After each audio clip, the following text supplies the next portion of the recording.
Okay. Good. Hey, everybody. Hey. My name is Joshua Kane. Okay.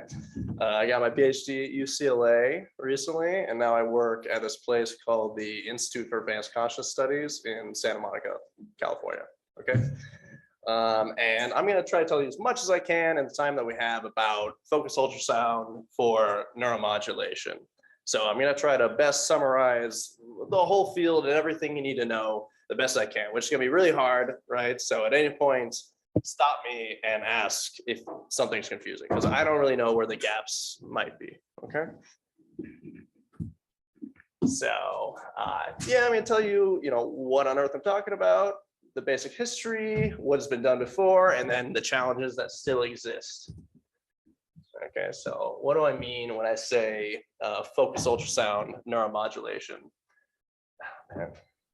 Can we get this thing away? Let's go away. Yeah, okay.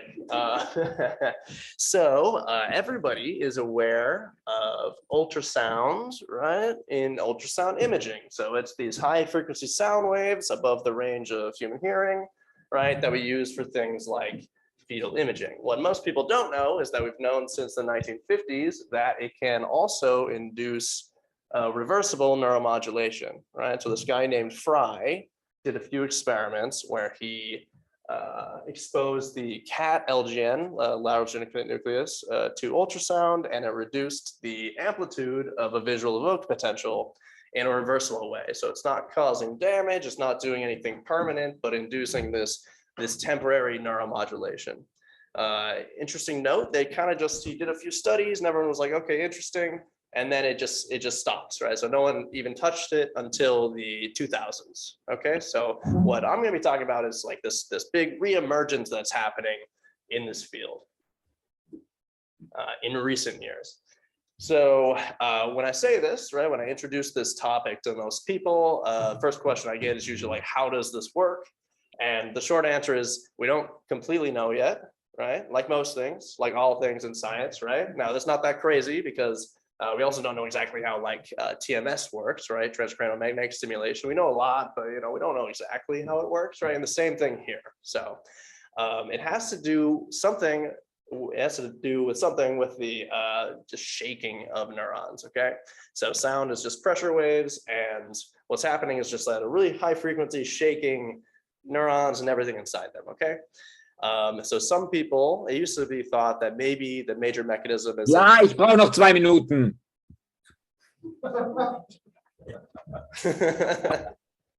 Can you please mute yourself? Thank you. Was that a question? Okay. Okay.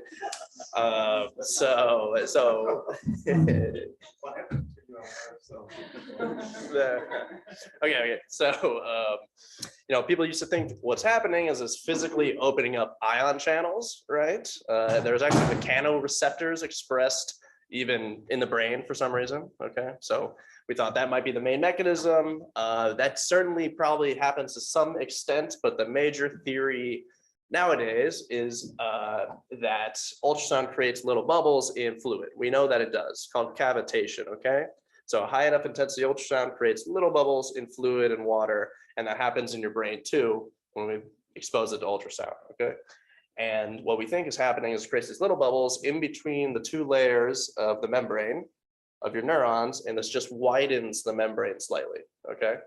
And that widening separates physically the inside and the outside of the cell, which are of different charges, and it ends up changing the capacitance of the cell, right?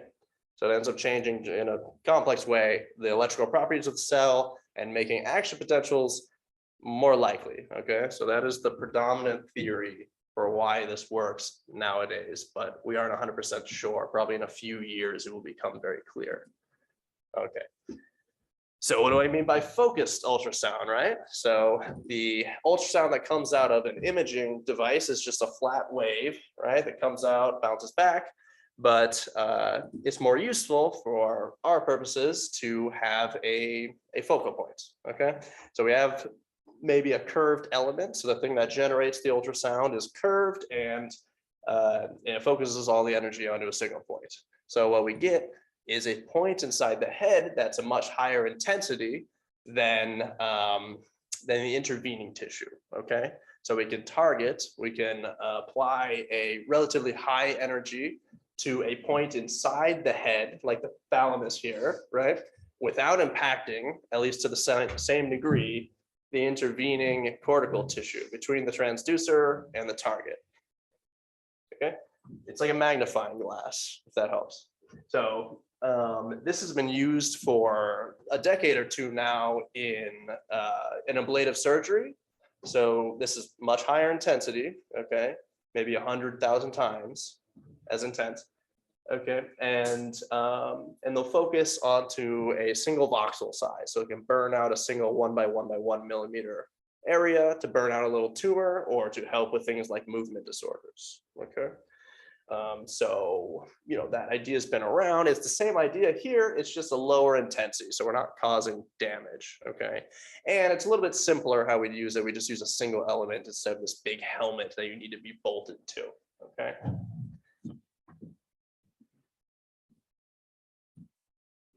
Okay. So before I start getting into the nitty-gritty details and physics and stuff, what does this look like, right? Like what?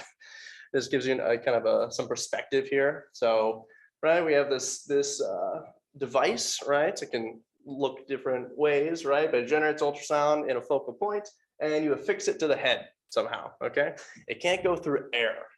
If it goes through air, it bounces off the air, like attenuates it dramatically, right? So you have to have it aimed precisely and affixed to the head with gel, filling any gap. Okay, because it can't go through air.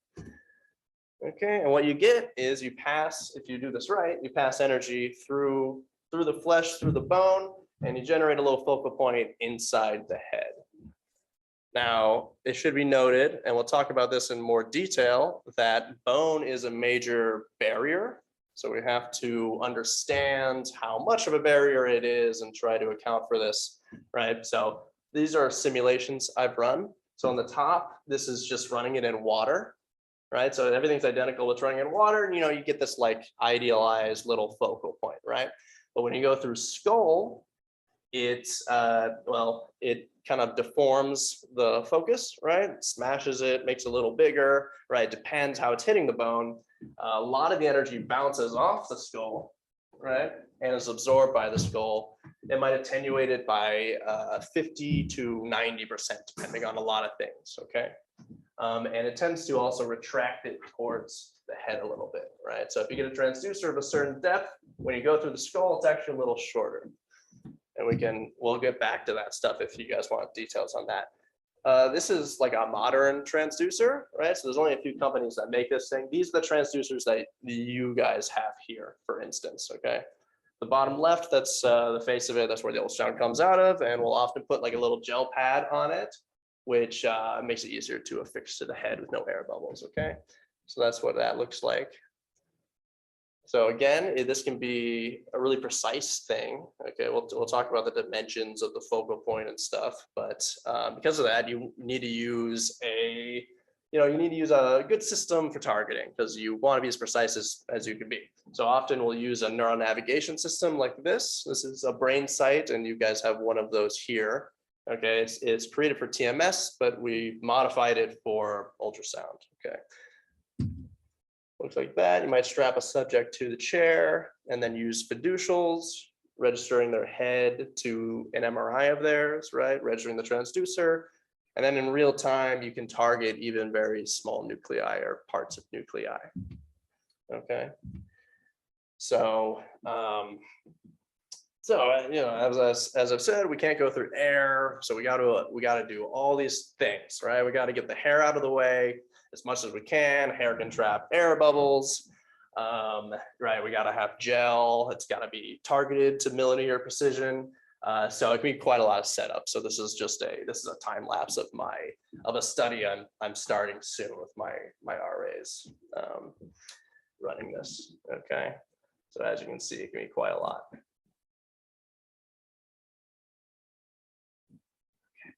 Okay, So given that it can be a lot, like there's challenges, right? There's a lot of challenges. It's a new technology. Not a lot of people use it. You got to 3D print a lot of parts to make it all work, right? Why do we want to use this thing? What are the benefits? And well, the answer is because it affords us a lot of things that other forms of neuromodulation just simply cannot do, right? So we can imagine different techniques existing on this plane, you know, with the axes of spatial precision and the depth of their influence. What we want is something that's really precise in the top right corner that we can put anywhere in the brain. But we don't necessarily have that without surgery, right? We can use TDCS, which just arcs electricity through the brain. It can go pretty deep, but it's not spatially precise at all most of the time. Okay, TMS is more precise, but I'm sure most of you know, it can just hit the outside of the brain. So we can just hit the cortical mantle with TMS, right? What we want is where deep brain stimulation is, right? Something that's precise that we can put anywhere in the brain. The unfortunate thing is that you can't do DBS to study meditation or, you know, right, or cognitive functioning, right, in healthy people. So an answer could be this whole focus ultrasound thing, right? Because it's relatively speaking much more precise in these techniques. It's depending on how you do it, it gets close to the precision of DBS, and it can be done non-invasively, focused anywhere in the brain, right? So think of all the potential there, all the deep cortical nuclei that have never, ever been modulated in healthy people, ever. Okay. Now, just to note, it can be done in concert with EEG and MRI. There's some artifacts to be dealt with. I won't go into the details, but they can be dealt with. Okay. Okay. So I'm gonna move on. I want to express how novel this is, how new all this is, right? This is mentions of TMS versus ultrasound. You can't see the ultrasound, right? Okay. But ultrasound's been rapidly advancing in recent years. Okay. So it's on this kind of exponential trend. Like I said, this wasn't a thing that existed until very recently, right? The first use in humans was in 2014 there. Okay. And this is where I exist, right? So, you know, I probably published 10 to 20% of all of the papers in human FUS. Okay. So the reason I'm telling you this is because, like, you know, there's a lot, you can't just buy stuff for this, right? You kind of got to like put it together at this point. It's almost ready for prime time, but like not quite yet. Okay. So ultrasound is a wave. It's a sound wave, right? And so we should talk a little bit about the properties of that sound wave. So this can get like, you know, this gets like a little physicsy. So just bear with me. And there can be a lot here, but you should know the basics, right? So check out this thing. This is an example of a parameter set that I use, right? It's more complicated than just a sound wave, right? So I'm gonna break this down. So first and foremost, it just is a sound wave, right? It's just a sine wave coming out at a certain frequency. So that's the lowest level here. The frequency can change, but well, okay, so it's a sound wave first and foremost, and it can be at a certain intensity. Okay, so the amplitude can change, and that's important for things like safety and efficacy. But you'll notice these crazy things here, right? It's often not applied continuously. Sometimes it is, but it's often applied in pulses. Okay. So we started doing this because, or like as an analogy from deep brain stimulation or TMS, where pulses are super important to what we do to the neurons, right? The frequency of these pulses and such. Okay. So that's why we started doing this. And there's a whole range of things, right? But I want to direct your attention more towards this thing in the top right called the duty cycle. Okay, so the duty cycle is in any given period of time, like for a second, how long is the ultrasound on? So if it's in these little pulses, it's not on all the time, right? It's on for a little bit. Here it's on for half a millisecond, and then it's off for quite a bit, right? So it's on for half a millisecond. It does that 100 times a second. which means that it's on for 5% of the time. Okay, 50 milliseconds every second, 5% of the time duty cycle. Okay, totally by chance, right? We've discovered that if anything, that seems more important than these things, right? Like that duty cycle seems more important than the frequency of the pulses. Frequency of the pulses might matter a little bit, but the field's going towards that as being really important. I'll tell you why.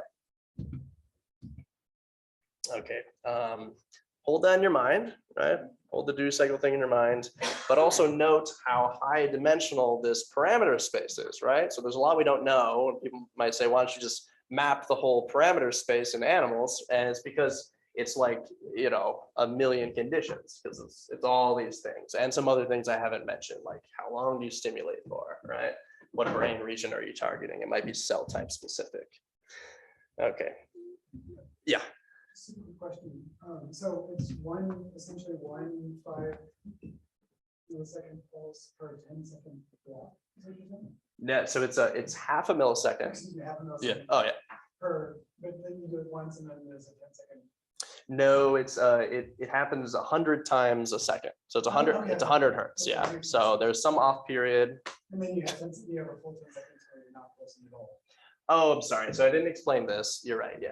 So I should have cut this out probably. So even on top of that, right, you can turn it on for 20 seconds or 30 seconds and then off. This is what I do. I do 30 seconds on and off in the MRI for a block design. Okay, but it's not necessarily something you have to do. So that's why it was, well, just to have a block design, right? So then I can look at, I can look at the changes on and off, right? So that's a common thing I've done in the MRI, right? And the initial thought also was that it might be a little safer because it kind of like gives some time for everything to relax or heat to dissipate, but we know now that it doesn't matter. It's fine. You could turn it on for 5 minutes or 10 minutes. It's fine. Okay. So remember this this duty cycle. Okay. Now, in recent years, right, ever since this like sort of landmark 2016 computational paper, right, people have become aware that this duty cycle thing is super important. See my mouse here. Yes. Okay. So I know this has 2 dimensions. This is intensity and duty cycles. It's a little complicated, right? But if you just take the intensities that are realistic, which is maybe here to here, right? Any less, especially in humans, through the thick skull is going to not do anything anymore, and you're getting into kind of dangerous territory.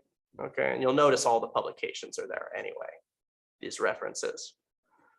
So we can kind of take intensity out, and what you notice is that low duty cycles tend to be inhibitory and high duty cycles tend to be excitatory.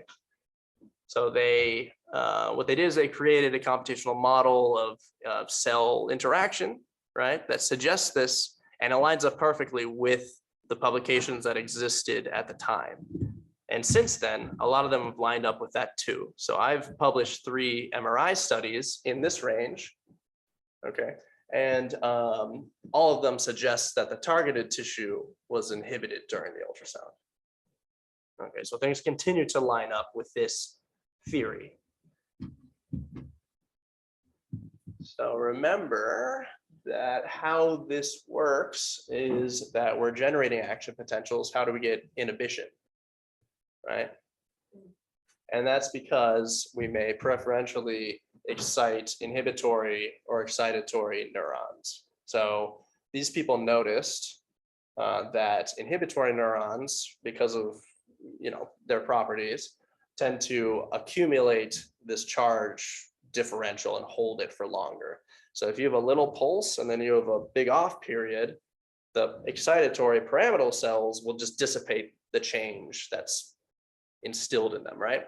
Whereas the inhibitory interneurons will like hold on to it, okay? And so it builds. And what you get is you have more of an influence, you have more action potentials caused in the inhibitory neurons with a low duty cycle because of the off periods, and that generates inhibition. On the other side of things, right, if it's on all the time, we're just exciting everything, the pyramidal cells went out. Okay, That's in cortex, and in thalamus, it's surprisingly similar for some reason, even though it's different cells, like the same, kind of roughly the same thing. So this model is built on, again, cortex, thalamus. Other brain regions we know less about. There's less data on it, and there's different cell types and everything. From what I've seen, what I've done, it tends to be this general pattern still, but one should proceed with caution if hitting something that is a totally different brain region. Like you don't know the valence of the stimulation. Okay. Any questions about that? So that concludes the kind of mechanistic physics-y part. I'm gonna start talking about what has been done really briefly. So first off, animal work. So because there's a bit of a safety concern with this, especially early on when we didn't know anything. And so a lot of the early stuff in like the 2000s, 2007, right, was done in animals, right? And it's all been basic science. What do the parameters do? How long does it last? Is it safe? That sort of thing. Okay, for instance, this is a great 2013 paper, and really demonstrates the potential efficacy of ultrasound. So they're applying this to the rat motor cortex, and you get a contralateral flick. Okay, so you get a tail flick or a hind limb flick, right? And you can see it on the EMG. Okay, and they use this to test a whole bunch of parameters. There's like this obvious observation of neuromodulation, and then they could vary all these parameters and then see the success rate of generating a hind tail kick. Okay, so this is intensity mapping, right? And this is in brain, because their skulls are so thin, it's essentially the same thing. So what you get from this is that you need about 2.5 or so watts in the brain to generate most of the time neuromodulation at this level, for instance. Here's another more recent study, 2022. That's really, really good. It's like very detailed, right? And they did it in sheep. Same sort of thing. What's nice is they have off-target examples, right? So it's not about the ultrasound being on. It's not the sound it might generate. It's nothing with the bone conduction of sound or pressure waves or anything like that people might point to with the early animal studies, right? But instead it definitely has to be direct neuromodulation. Okay, and this study also really confirmed that duty cycle thing I'm talking about. So a lot of the animal studies look like this. There's also a similar one in pigs in 2017. I'm putting it here because what they found a similar thing here, right? So an effect on motor cortex, but if they move to the focus over just 2 millimeters, like between 1 and 2 millimeters, the effect disappears, right? So that's enough off target depending on your parameters here. That's the degree of accuracy that you can obtain sometimes, right, in cortex. And we'll talk about what affects these things.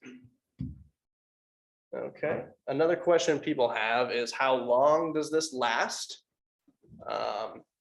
And there's a lot of evidence for the effect lasting past the simulation itself, like you see in TMS and other things, but there's a huge amount of variability, so we really don't know what's affecting that yet. For instance, this EMG is lasting like a second. There's really good visual evoked potential study in rabbits from a while ago, consistently lasts about 10 minutes, right? And then I have my own data in humans, and this is from an image taken after ultrasound, about 5 or 10 minutes after. Okay, so I don't know if it lasted longer, but I know it lasted. I have some effect lasting at least 5 to 10 minutes after stimulation. And then there's been a recent, flurry of papers from this Cambridge or Oxford group, from all these people, and they show behavioral changes and changes in connectivity on MRI, right, in macaque monkeys that lasts for 2 hours, right? And I know these people, and in some individuals, it's 8 hours. So there's a huge amount of variability there.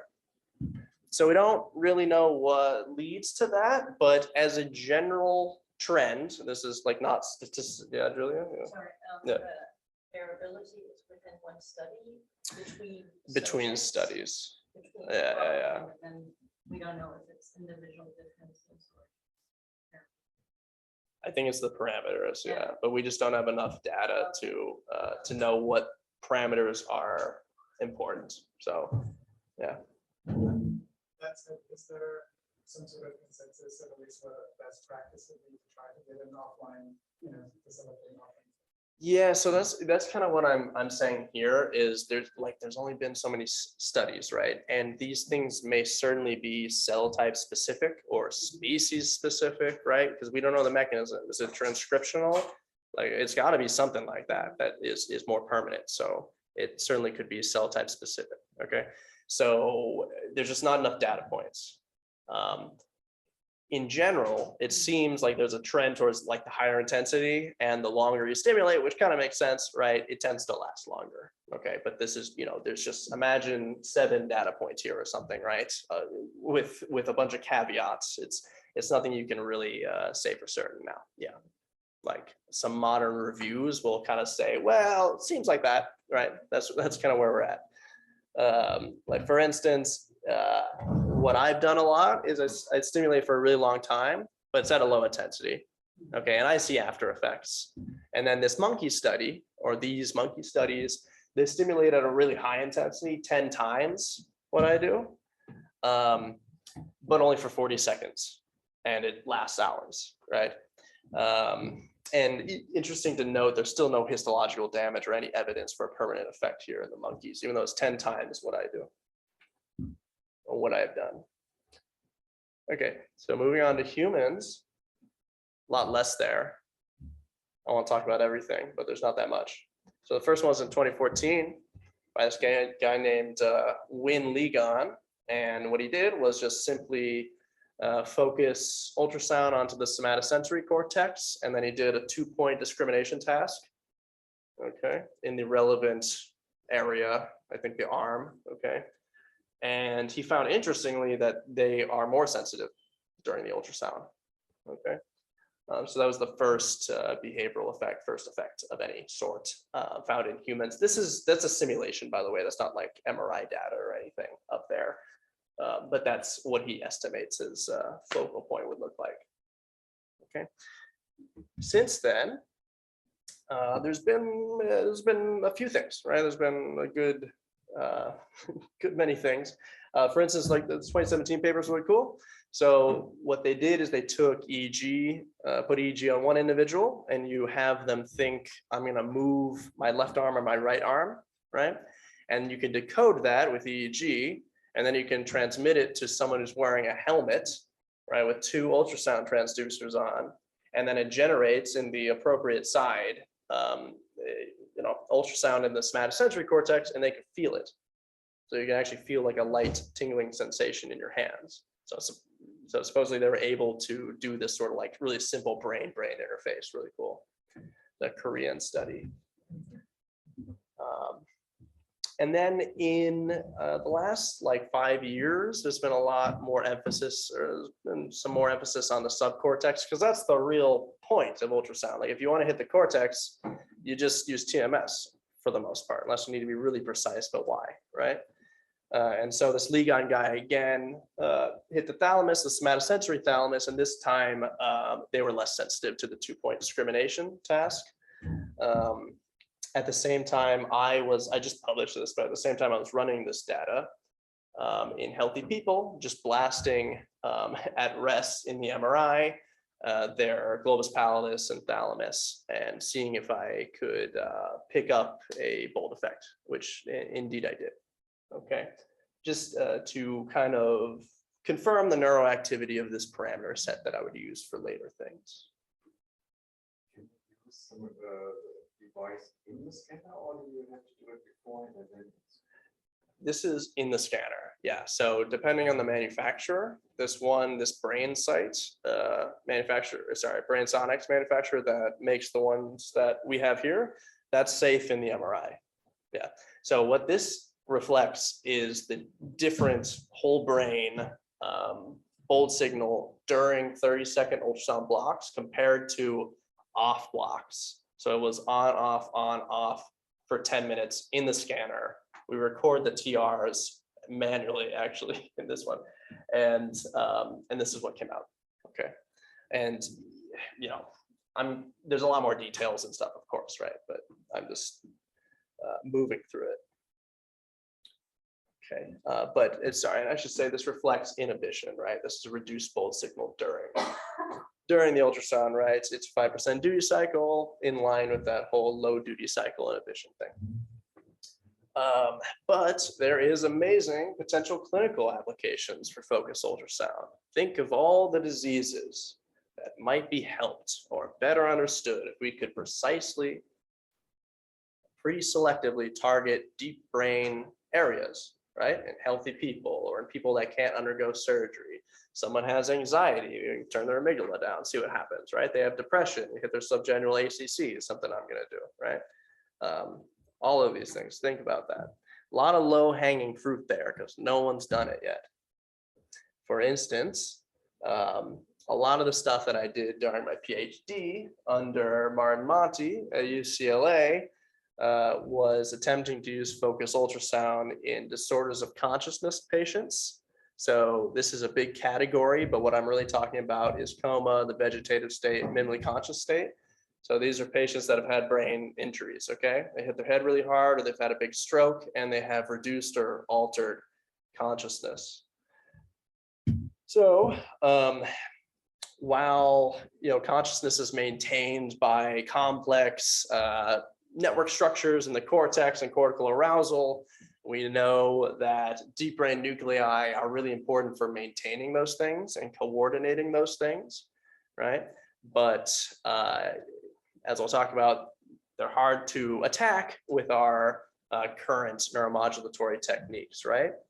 But all of the successful treatments or somewhat successful treatments for DOC that elicit some recovery can find a home in this sort of circuit model, right? Directly or indirectly implicating these key subcortical nuclei, okay? Basal ganglia, thalamus, and we focus on the thalamus very much so. For instance, deep brain stimulation to the thalamus can, the central thalamus can wake a monkey from anesthesia, can wake a monkey from sleep, and in at least a couple of DOC patients improve their symptoms. But these patients often have, you know, tons of intracranial pressure and they just can't undergo this type of surgery, right? So the answer, we thought, or Martin Monti thought, that before I came in, we can use this focused ultrasound to directly attack these nuclei, right? Non-invasively without surgery in these patients. I'm gonna breeze through this, but in general, we see significant trend towards improvement following ultrasound in both acute patients and chronic patients. Acute patients, they've just had an injury, so they're more variable. That's really when you want to treat the disorder because they can get better. They have a lot more potential to get better. But chronic patients from a scientific point of view are better because they're much more behaviorally stable. They've had a brain injury over a year ago and they've been in this state for a long time. So any change that we see is much more compelling because we can't have a control group. And also I see some fMRI results from this as well. This is in the acute patients alone. I'm just showing a portion of this because it's like, you know, this is like 3 papers. But I just want to give you an idea. Again, we see evidence for inhibition during the ultrasound, right? In the target and in some distal regions that makes sense. Interestingly, so this is the block design, right? It's comparing the on versus off, just standard fMRI block design. We also see some differences in connectivity when the ultrasound's applied, right? Increases in connectivity, mostly. Interesting. And this complex pattern is related to the degree of recovery. So those patients that recovered more, they had a greater decrease in connectivity between the targeted thalamus, just the targeted thalamus, and this like bilateral cortical subcortical patch here, and this ipsilateral posterior area, okay? So that's related to the behavioral recovery. If instead you're looking at changes in the untargeted thalamus to the rest of the brain, you see nothing, okay? So as a group, this like healthy study I've done, this acute study and a chronic study that's not published yet, but will be soon. Collectively, I think is more compelling than any one piece, and I would encourage anyone to look at the details if you're interested. Before you mentioned that there is a difference between the cortex and the thalamus because of the cell types that are active or inhibited. And do you know, have any guess what it is at the thalamus then? Yeah, I know. Yeah, so it still has to do with inhibitory interneurons as well. That's the theory, and it's the same. So the model is very similar in that paper, but the cells are just replaced by thalamic excitatory and thalamic inhibitory cells. So because this beam, when it's deep in the head, right, it's a bit elongated, right? It's more of a beam than it is a single point. And so you are also hitting the thalamic reticular nucleus, which is full of inhibitory interneurons. And that is the theory put forward by this computational study. What I find is reductions in bold signal, but I don't know if that, I don't know what that means on a neural level. Yeah. Sounds also a bit like a Hebbian influence. A Hebbian influence? That the neighbors are negatively linked more. It's not that accurate. The neighbors. How far is this taken into account? Like lateral inhibition. Things like that. Yeah. Well, I don't know why that would be. I don't know, because it's a pretty big area that's being affected. Yeah, it's not that precise. And I think it's an interesting idea. Like you showed before, the difference between the water and the skull. Uh-huh. So this distribution could have some influence. Uh-huh.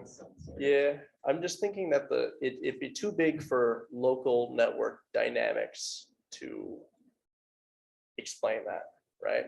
Unless it's like affecting certain cells. Like this is just totally speculation, right? It's like it could affect certain cells differently than others. And then, yeah, you're right. Like there could be local network interactions that could end up inhibiting, generally inhibiting or affecting bold signal. I don't know. Like, honestly, we just don't know. Yeah. So I wish I could say more, but we don't know. Okay. So now I'm going to get into some of the limitations, things that we don't quite know how to deal with yet, or remain challenges to this type of research, right? So there's a lot of things that affect the beam properties, how big it is, right? How accurate it is, things like this, and affect the transmission of the ultrasound through the skull. For instance, obviously the bone thickness. You might want to consider if you're going through the thin temporal bone, right, or the thick frontal bone here, that's going to matter. The angle at which you approach, if it's too steep an angle, like sometimes you need to hit a structure that's like a bit under the ear, right? So if I want to hit the amygdala, you kind of got to go at a bit of an angle, right? Maybe a 5-degree angle, but any more than that, and you start risking the energy just bouncing off. Okay, so that's important. The frequency you use of the transducer size, its focal depth, all of these things, and bone density, which is like a really hard thing to measure, unfortunately. But I didn't know this, but people vary a crazy amount in their skull thickness and the density, and the density matters more. So you can't measure that with MRI but you can measure it with CT. So anyways, kind of this thing that we just can't deal with basic science, but it is something that matters. Okay, so yeah, skull matters, right? So for instance, if you got a big transducer and it's a really shallow focal point, all the beams are converging on this really particular point. So this would be like a cortical target, right? And that's why you can get the super precise effects that you see in cortical targets, like the somatosensory or motor cortex, like I talked about in the pig study, okay? Because it looks like that. When you're deeper, you inevitably have to use, it simply has to be a longer focal point, right? But if you have a smaller transducer or it's deeper, you're gonna have more of an elongated focus. It's like this little sausage sort of shape, okay? That'd be like targeting thalamus right in the middle of the brain, which is what I'm used to. Okay, so it's really precise up, down, left, and right, but it's more elongated, and so you're kind of also impacting like nearby stuff like basal ganglia. Okay. Also, frequency that you use matters. Not something you have to really think about because it's going to be fixed from the transducer, to the transducer you buy. But good to know, right? If it's a higher frequency, it's more of a local focus. If it's a lower frequency, it's going to be a more wide focus because the wavelength is larger, right? So the interaction will be more diffuse. But interestingly, higher frequencies don't go through skull as well as lower frequencies. So there's sort of this balance, right? So diagnostic ultrasound, you use like 2 megahertz, like 1 to 10 megahertz. But for this, we have to use something that's like 500 kilohertz. Okay, so it's like this in between thing. Just throwing that out there for anyone who might be interested. Do you know the threshold point where it gets dangerous? It's Too hot. Or... dangerous. So okay, so I'm going to talk about that. This is not relevant to that, not too relevant to that, is a little bit, but this is more important for, so even if it got absorbed by the skull, right? But it was a lot of energy, that might also be bad because the skull would inset heat, which could heat the outside of the cortex. So we don't think about this very much for safety. Yeah. This is more for like the transmission through the skull.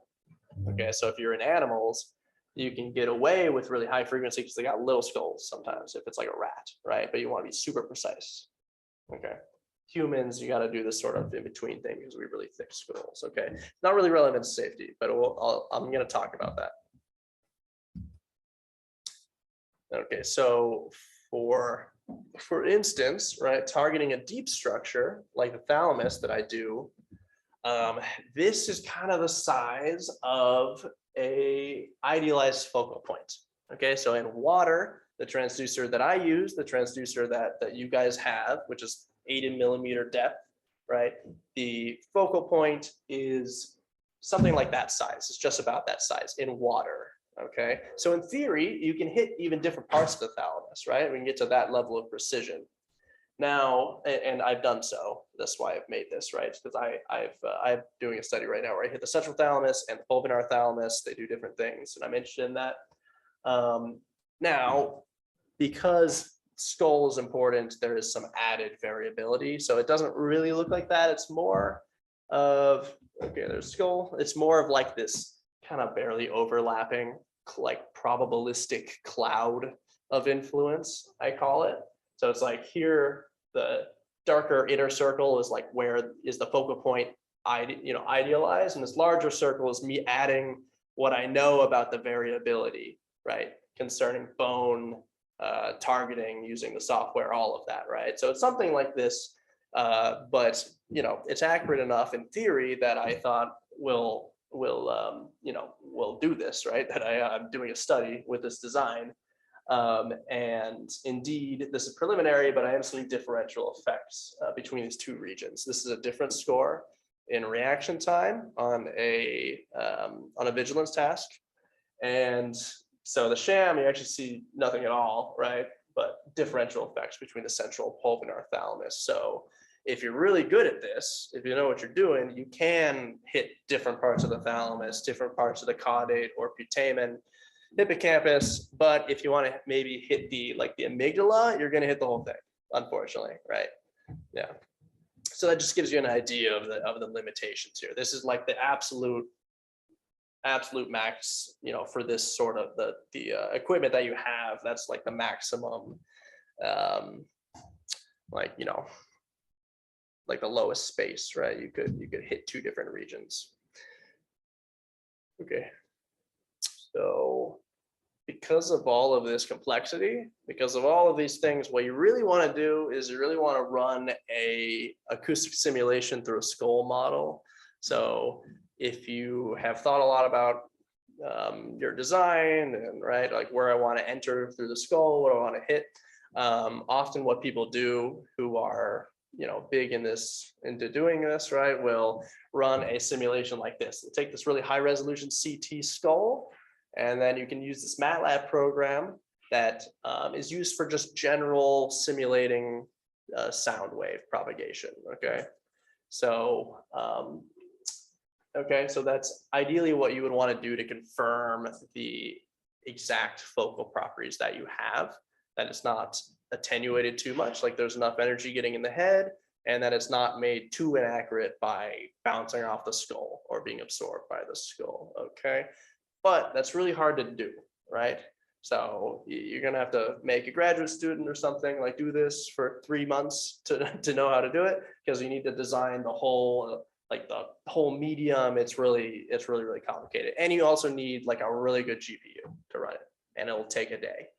Okay, so people do this, but if you're getting into this, you shouldn't try to do this. Okay, but instead I made something that I'm going to advertise right now. Okay, so this is about to be published in +1.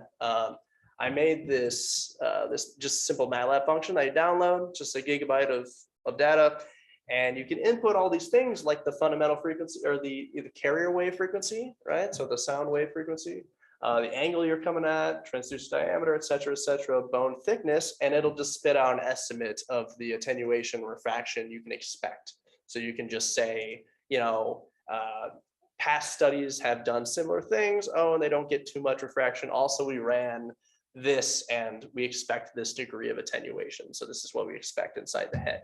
And it'll spit out this little like images from the closest simulation that I ran to what you input.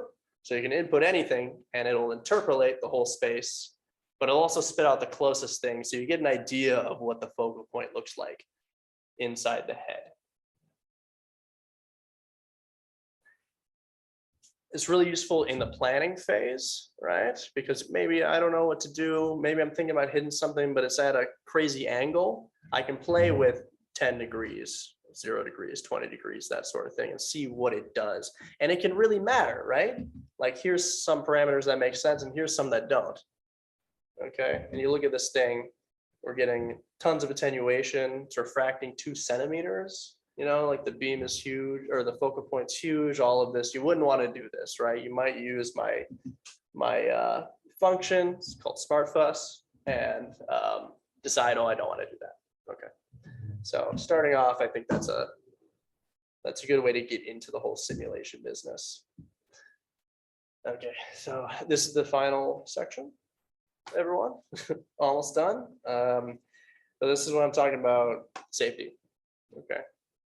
So we kind of know what the threshold intensity is to obtain neuromodulation from stuff like this, right? We're crossing a certain threshold where most of the time we're getting a tail kick, right, at this intensity. So we kind of know the lower limit to what is effective, but it's a little bit unclear, pretty unclear what the upper limit is to safety. So we want to be in that range, right? We want it to be definitely effective, but we don't want to ablate the brain, obviously. Okay, we want to be pretty far away from what's used surgically.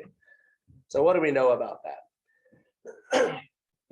There is this FDA limit. Okay, so the Food and Drug Association in the United States has set a limit on ultrasound. Okay, so a lot of people try to adhere to this, but it's totally meaningless. Okay. So what they did is in the 70s, they said, we got to put a limit on ultrasound intensity. And they looked around and they found the highest intensity used by diagnostic ultrasound. They said, that's the limit. So it's nice that we know it's 100% safe, this FDA limit. So people will often just get right up to it and say, hey, this is below the FDA limit, it's totally safe, which it is. But it is definitely far below what is actually the upper limit of what is safe. I think it's pretty subtle in terms of neuromodulation too. Like nowadays, now that I have control over what I do, I go higher. Okay. And also this doesn't govern research. So people forever, like that 2014 study, the Ligon guy, his was higher than the FDA limit. Right, just right from the get-go. It doesn't govern research at all. So I would not, you know, ideally, like if you don't know what you're doing, you might listen to this, but if you really know what you're doing, you might not.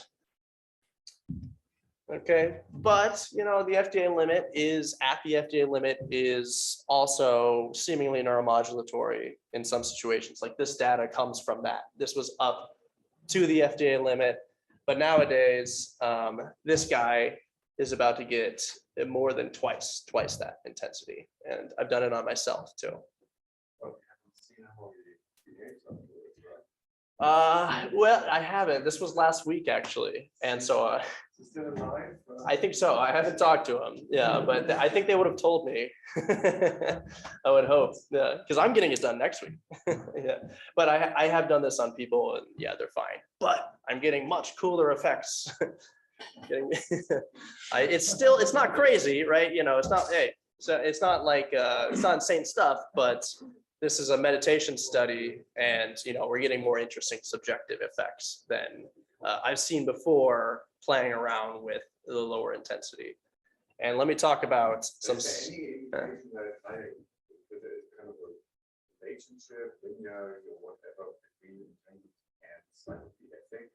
Definitely. Yeah. Well, this is that, right? On the left. That's real data. Yeah. This is in rats, right? Yeah. Yeah, no. So the success rate is how, if they saw it, yeah, that's real data. And there are other examples in animals. Yeah. Okay. So let's go back to this parameter set, right? This is what I'm using now in this meditation study. Okay. Now this gets a little technical, but you need to understand this. So there's different types of intensity. Okay, so this complicated waveform, right, means that there's a lot of different ways we can talk about intensity and safety. The main two that we talk about is ISPPA, this top one here, and ISPTA. Never mind what they stand for, right? But the PPA, right, this top one is the instantaneous intensity. Okay, it's the pulse average, right? Whereas this ISPTA is the temporal average. So when this pulse is happening, right, that little pulse, when it's happening, 30 watts are being output per square centimeter. Okay, but and that is proportional to how likely you are to just cause structural damage, right? How likely you are to just punch damage, right, into a cell with the amplitude of the wave. Whereas the temporal average, which is the average intensity over a second, okay, because it's on 5% of the time, right, then for every given second, it's 5% average intensity to the instantaneous intensity, right? So it's 1.5 instead of 30. 1.5 is 5% of 30. Does that make sense? Yeah. And that's proportional to heating potential, because these off periods, these long off periods, allow the tissue to cool down, right? So there's just simply less energy put in, and less potential for heating. Okay, and it's actually that heating that is more dangerous most of the time. For instance, the FDA limit for ISPPA is 190, right? And I'm doing 30, which is pretty high for a human study. So you can go pretty high with ISPPA, but the FDA limit for the TA is 0.72. Okay, I'm doing 1.5. Okay, so that's the more strict threshold. When you do an ablative study, it's probably the heating that is causing the damage instead of the physical pulse. Okay, now, okay, last slide. So now what matters is not what you output, but what's in the head, right? So you want to understand, the contribution of skull. Okay, so we don't know what this is exactly because everyone differs, but through simulations that you can run and stuff, you can estimate what the in-brain intensity is. For instance, this is what I output at the top, and this is my estimate for the instantaneous and the temporal intensity in the head based on simulations that I've run. That's going through the back of the head into the PCC by chance. I just picked one of them, right? So that's important because we need to compare it to animal studies with different skulls and stuff, right? It's all about what neurons can take. And okay, yeah. So again, this is like 100 or 1,000 times stronger and ablative. This, okay, so this 2020 paper, Gower et al. 2020, that's the best safety study that's been done so far. Okay, and they went up to, with a lot of pulses, they went up to these intensity levels in brain. It's in the brain, okay? So not 5 watts, but 10 times higher at 50 watts, okay? And much higher for the temporal average. Much higher, right? And they found no damage. So all the way up, never found damage on histology. So we actually don't know what the upper limit is because I mean, everyone kind of goes up pretty high, expecting to maybe start finding something, right? But they haven't ever quite gotten there, right? So all the safety studies, there's been some incidental things here and there, but they're probably just, they're not related, right? And so we actually really don't know what the upper limit for intensity is. But, there's no reason to go there because this range between what I do and what they have here, you wouldn't want to get close to this either, of course, right? But that range, that full range is going to be probably comfortably neuromodulatory, and that's what you want. Okay. The end. Questions?